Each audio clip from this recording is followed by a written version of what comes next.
What's going on, guys? So I was tagged by Mikey, iSmell. Some of you may know his channel, some of you may not. I'll have his channel linked below.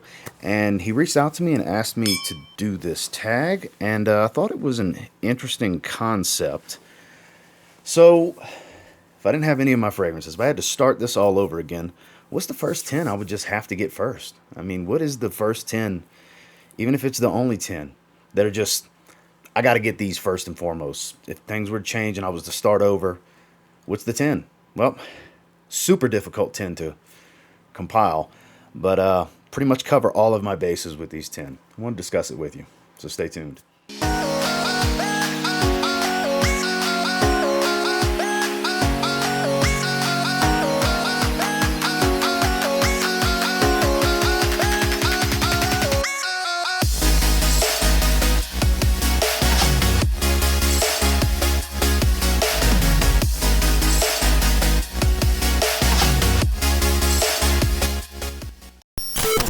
So first and foremost, this was the first fragrance I grabbed because it immediately became one of my favorite fragrances from the very first time I wore it.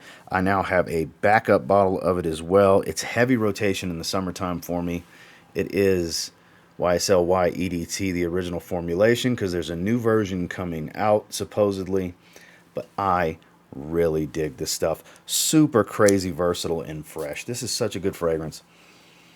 A lot of aldehydes and citrus, and then that apple sage ambergris combination that this DNA is known for. Very distinctive, blue, versatile, complement magnet type of stuff here. On the synthetic side, sure, but I really, really dig the way this one smells.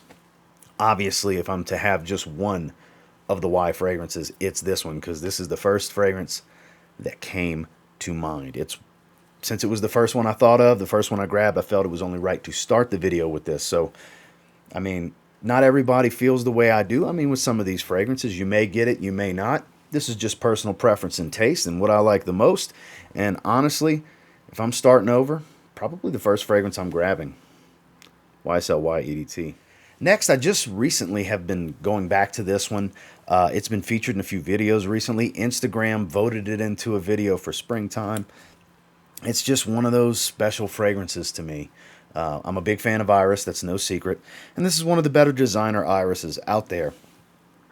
That being Prada L'Homme, the original.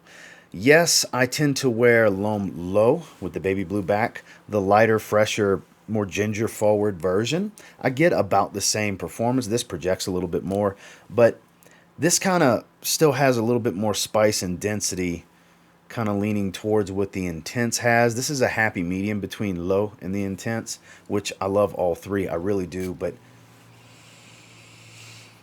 this beautiful soapy neroli iris combo with some spices and some woods, it just really does it for me. Mega ultra hyper versatile. This works for everything. Everything. There's never a bad situation or attire choice to wear this fragrance, in my opinion. Prada knocked it out the park with the original fragrance in this line. This is the original fragrance. All of the flankers I've tried that have followed have been amazing. I haven't tried the Absolute or the Water Splash. I heard the Water Splash is very similar to the Low flanker, but I've always wanted to try the Absolute. I heard it's kind of the strangest in the line. Eventually, I'll get my hands on that one, but if I'm just starting over, starting fresh, and only grab the 10 that I have to grab first, or even if it's the only 10 I grab, Prada L'Homme's got to be included in this. It's a soapy iris delight. And like I said, the versatility, I like them versatile most of the time. I'm not one for tons of challenging fragrances. I do like the occasional challenging fragrance, but for the most part, I like them easy to enjoy. And for me, Prada L'Homme is very easy to enjoy. Now this one, this would suck because they're so overpriced from resellers, way over what they costed at retail when you could get them. It would be easier to get a 100 milliliter bottle, and I probably would go that avenue, honestly, because I have two bottles of this currently, the old 75 ml bottles, and it's one of the greatest fragrances ever created, in my personal opinion. It is Dior Homme Parfum. No secret how much I like this fragrance, guys. If I get it to focus, that would just be absolutely fantastic. Trying to show the metallic. There we go. Slow to the party, but it did focus at some point. This juice right here, this gorgeous amber colored juice, is my favorite iris. I mean, for the longest. It's just, and it's not even classified as a floral fragrance. It's classified as a leather fragrance because it's got a heavy dose of leather. Man, look, this is not for everybody. There's a ton of people that have hyped this up over the years. There's a ton of people that praise it. And there's some people that don't get it. I mean, there's always going to be both sides of the coin with every fragrance in existence. But for me, oh, it would cost a lot. For a designer fragrance, this would be very pricey. That's why I don't even think I would go after the 75 ml, because we're talking 250 plus, $300 range USD for a fragrance that used to be $120 MSRP. You know, 110, 120 was retail on this fragrance. And it's well over double that, triple in some instances. And look, it's amazing. Yes, I do think it's one of the best fragrances ever made, but I don't think paying triple what it costed is worth it to me. So I'd probably, even though it would still probably be above retail, I would go after the 100 milliliter bottle. I heard it's just a little bit fresher, maybe not quite as beastly. I don't have to have the absurd amount of performance that this fragrance provides. If I get 6 to 8 hours and some solid projection with this same scent DNA, I would be good. So one I would have to rebuy immediately would definitely be Dior Homme Parfum, because like I said before, and I'll say it again, in my opinion, this is one of the best fragrances ever made. This is one that may surprise some because this is a straight up clone from a small clone house, but it's that damn good. It's the best version of this fragrance that I've ever smelled. It's outrageous how good this fragrance is. It's what I recommend anytime somebody asks me what's something they should try first from the house of Scentual Obsessions. My answer is always their version of Bond No. 9's Andy Warhol. So this is one of the newer bottles, and then this is one of the old bottles. As you can see, totally different styles and all that good stuff. This is from the original batch he made from a few years ago. This is a 60 ml, and this is one of the newer batches from the gold. I believe this is, no, this isn't even in the gold line, and this is a 50 ml. They both smell incredible. I love the label on here too, with the plums. Good stuff. So Bond No. 9's Andy Warhol, you're looking at $500 easy for like a 50 ml. When you could just get this, it performs great. I mean great. It's rich, it's dense, it's sweet, it's warm woody because there's some oud here, but it doesn't have a strong oud smell. This is really, really good stuff. Performance is outrageous. Their Parfum concentrations, they project, they will pull a compliment. They're quite unique. This is my favorite plum fragrance ever. And honestly, the clone from Scentual Obsessions, I'd take it 10 times out of 10 over having an original bottle of Bond No. 9 Andy Warhol. I really would. So much cheaper, and honestly, for the money, I don't think it can be beat. I don't think it can be matched. I would say this is a rare occurrence that I would want the clone over the original. Like I said, I would take this over the original 10 times out of 10. This would definitely be one of the first fragrances I would have to start my collection over again with. Would be Scentual Obsessions version of Bond No. 9 Andy Warhol. So this is a recent acquisition that I have fallen head over heels for. I love this stuff. This is kind of spicy Invictus is what I've kind of been dubbing it lately. It fits that vibe and that name more so than Azaro wanted. Spice Bomb Night Vision EDT. Those are kind of have an Invictus opening with a spicy heart and dry down. But Rasasi Hawas, this is the real deal right here. I love this stuff. I'm going to be wearing, at the recording of this, I'm probably going to wear it tomorrow or day after. I've been wearing it pretty religiously since I got it. So good. That's why the juice level has started to drop pretty quickly. You can get it for around $40 on Amazon.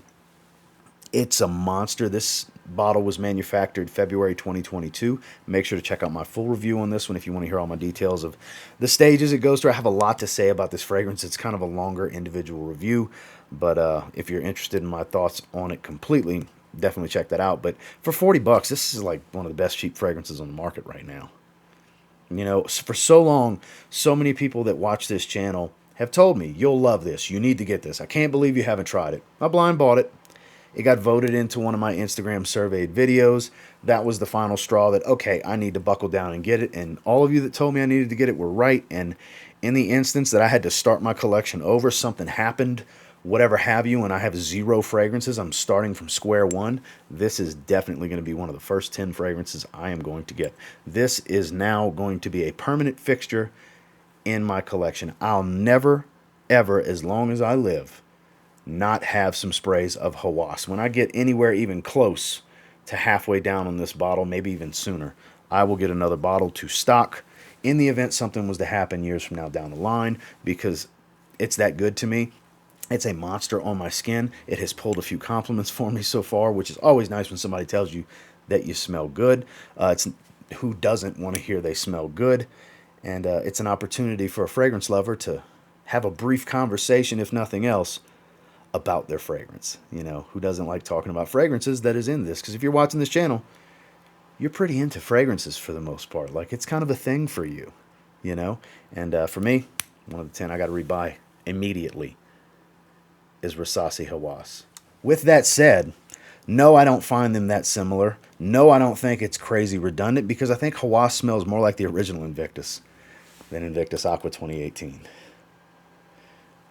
100 ml tester, 50 ml backup bottle that somebody that watches the channel bought it, decided he didn't like it, knew I would enjoy it, offered it to me. Boom, now I have a 50 ml backup. So this is still, until further notice, Hawas is right there with this as my favorite fragrance. The original Invictus, Hawas, and Invictus Aqua 2018. I mean, this is still, it's so hard for me to say something can dethrone it, because I just love it so damn much.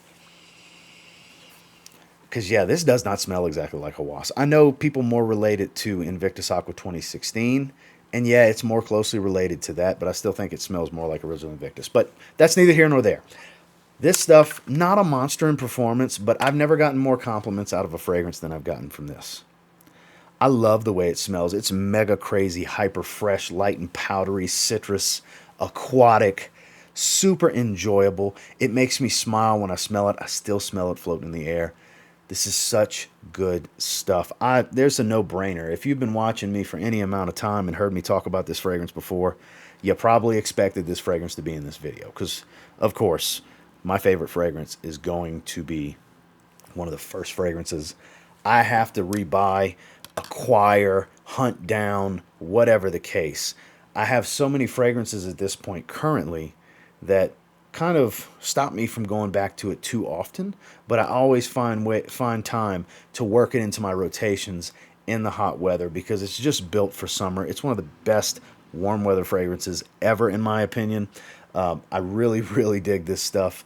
Like I said, if you've watched me for any length of time, no secret there. You probably anticipated this. I mean, I said that why EDT might be the first fragrance I get, but I don't know. It's kind of a toss-up between that and Invictus Aqua 2018, because, yeah, that's probably my two favorite, what I like to dub light blue fragrances, where what's the difference from blue and light blue? I deem that to be blue is going to be a little bit more dense. They tend to be a little bit more sweeter, work better in cooler weather, not just in warmer weather, whereas light blue fragrances are just so much fresher and really shine in spring, summer, high heat type of situations. So if I'm starting over, one of the first 10 I'm getting my hands on is definitely Paco Rabanne's Invictus Aqua, the 2018 formula. Next is a nostalgia pick for me. No way, no how am I not grabbing this again. Tommy, by Tommy Hilfiger. Another one, no secret here. I love this stuff. Reminds me of my childhood, 90s in a bottle. So good to me personally. Not a strong performer. Kind of a bright and fresh, yet slightly bitter, green, spicy type of scent. Does very well with like attires like I'm wearing right now. A short sleeve, button-up type of shirt. Polo style shirts. It works fine with a t-shirt too, but great work fragrance. Great in the spring because it's very green. Great year-round stuff as long as you don't mind reapplying, because in high heat it's going to burn off quicker. In cold weather it's not going to be strong enough to really cut through, but it will last a little bit longer because you're not heating up to burn it off. But it's signature scent worthy on a budget for sure. This smells like the 90s in a bottle to me. One of my favorite fragrances ever made. Like I said, it reminds me of my childhood. I think Umbro shorts, Nike soccer shorts. I think Tommy Hilfiger jeans. I think the Jordan 10, the Jordan 11, the Jordan 12, the Jordan 13. This was hot around the heyday of some of the most popular Air Jordans ever, for example. Because I'm an old sneakerhead at heart too. And yeah, this is 90s in a bottle. Absolutely have to grab this one as one of the first 10. This one's a no-brainer for me. I'm definitely going to reacquire a bottle in the event that I have to start over of Tommy by Tommy Hilfiger. With that said, I had to go with another nostalgia pick because this is a monumental, pivotal fragrance for me in a way. More pivotal than anything else because I was always kind of into fragrances. I've always had more than one bottle once I hit double-digit age. For the longest time it was Tommy and Polo Green, and then Tommy, Polo Green, and Nautica, and then Tommy, Polo Green, Nautica, and Nautica competition. Like I have a fond memory of different scents through my lifetime. And early 2000s, this came out. It just blew me away with how good it was. I still feel that way, that it's one of the best smelling fragrances ever created. Another one that's super fresh, airy, a little smoky and spicy at the same time. For being a light blue fresh fragrance, has a lot of character, and it's actually Dolce & Gabbana light blue. I've had a few bottles over the years. I have this 40 ml I've had for some time now. Eventually, I'll rebuy a bigger bottle. I caught this on clearance at a Marshall's a few years back, so it was like, why not? Price was right. I think I paid like 12 or 15 bucks for this, something like that. Performance leaves something to be desired for most people. I get in the 4-hour range, 4 to 5 hours on my skin, which is fine. It's so light and fresh and airy. I kind of anticipate that. I know when I wear it, I'm either going to be wearing it around the house, wearing it to run errands, or if I'm going to wear it out and about for the day, I'll keep it with me in a bag or something to refresh if I know I'm going to be gone for more than, say, 3 hours, for example. This is one of those fragrances that just kind of changed the game for me. It really made me not necessarily move into a collector's mentality, but my taste started to, I guess you could say, evolve a little bit more to wanting more variety in my fragrance wardrobe. I started being much more seasonal with my fragrances, much more situational. My situational awareness for certain scent profiles started to adapt a bit more. That's why I say this was such a pivotal fragrance for me. It wasn't just all about fresh aquatics. For me, once I got this fragrance, I started to evolve into getting things that were more dressy occasion, I guess you could say. More cooler weather stuff, because I had a lot of fresh fragrances at that point. But I'll tell you what, this never ceases to amaze me with how much people still enjoy it to this day. It's been flankered to death. All the flankers are good, in my opinion. But still, for me, none of them can hold a candle to how the original smells. I would absolutely have to secure another bottle of Dolce & Gabbana Light Blue. This next one, it was hard to only pick one from this house because I didn't want to flood it with 2 or 3 from the same house, really. But I mean, if I had to just pick one to secure again, even if I'm only getting 10, and these are going to be the 10 that I have moving forward, if I'm only grabbing one fragrance from Zaharoff, I'm grabbing Signature Rosé because it wows me every time I smell it. Sure, I love Signature Parfum. I can't pick business over pleasure here. That's way too biased. Of course I would pick business over pleasure.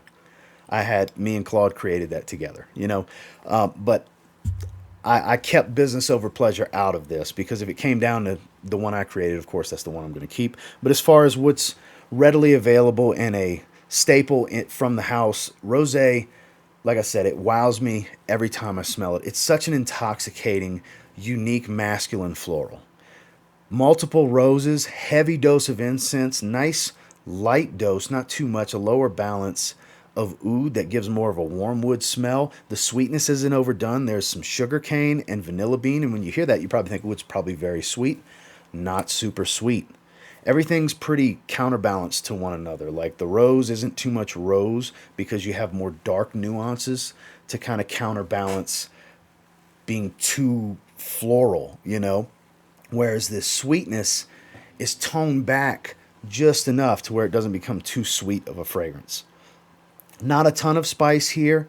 There's a strong warmth. The incense pops on my skin. Olibanum tears is the actual official note in here. It's a very specific type of frankincense, olibanum, that Claude used for the fragrance. And I gotta tell you, I love this stuff. It performs great on my skin. It's one that'll kind of quiet down hours and hours into the life of the skin, and you'll think it's kind of faded for the most part. Then you'll do something to get active, really raise your body temperature a little bit, make your skin heat up, and it'll start projecting again like you're hour and a half, 2 hours into the fragrance. So it's kind of a glue type of fragrance where it sticks to your skin. At least for me, that's been the case. And like I said, if I got to start over, one of the first 10 I'm grabbing has to be Signature Rosé, because like I said before, and I'll say it again, every time I smell this fragrance, it wows me. So this fragrance house as a whole, very, very pricey. Very expensive. So in this instance, I looked at it as, what's the one I would absolutely wear the most if I'm rebuying? If I got to spend the money and I'm only going to pick one from the house, what am I going to wear the most? What's the most enjoyable for me to put on my skin? And it's kind of a no-brainer for me on this one as well, because it's the one I wear the most from the house. Roja Parfums, Oceania. One of my happy fragrances. Light, airy, soapy, floral, fresh, aquatic without being aquatic, as strange as that is. Quality, unique, freshy, performs. Light and airy, but stays forever. I love this stuff. I do. I really like to wear Danger Parfum cologne. Of course, I enjoy both Elysium's. I really like Harrod's Parfum pour Homme. There's a lot that I enjoy from this house. Sweetie Oud, crazy unique. Amber Oud, just such a great blend of quality, you know. There's a lot to be said that's very good from this house. Apex, the new one. I'm going to be wearing that in the next couple of days. It's on my rotation table.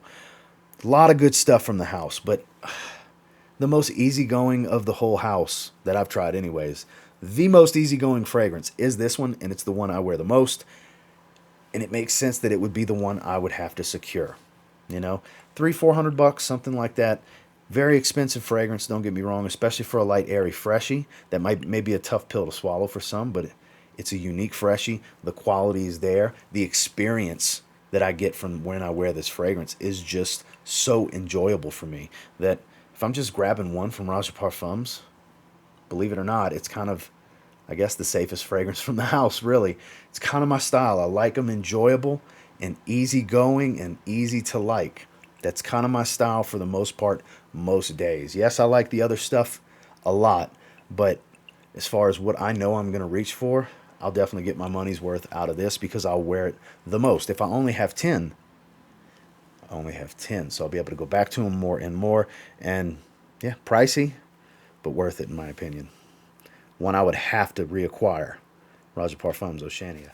So that's the first 10 I would have to grab. In the event something happened, lost my collection, I had to start over, whatever the case. Thank you again, Mikey, for tagging me. Like I said, I'll have iSmell linked below if you want to check out Mike's content. And I'll leave it as an open tag. Nobody specific is tagged. If you have a channel and this appeals to you, it sounds like a video topic you would like to do, by all means, you're tagged, roll with it. Let me know you did it. I'd love to see it, see your take on it, whomever decides to do this. And until next time, do me a real quick favor. Go ahead and like, comment, subscribe. I do appreciate all the feedback, and I love hearing from you guys. Some of these may have surprised you. Some of these may not have, because this is stuff I wear pretty religiously or herald as just great for my taste. Difficult list to put together. A lot of phenomenal stuff had to get left out of the video because I could only pick 10. Even if I could have picked 30, ton of phenomenal stuff would have got left out that I really enjoy, because it's just, when it comes to fragrances, there's a lot of really good stuff out there, and I'm one that really enjoys the variety that comes with this hobby and this passion, because I treat it as such, a hobby and a passion. And until next time, I will say, if you get your hands on any of the 10 that I would have to get back first and you give them a spray now, you might end up thanking me later. Have a good one, guys.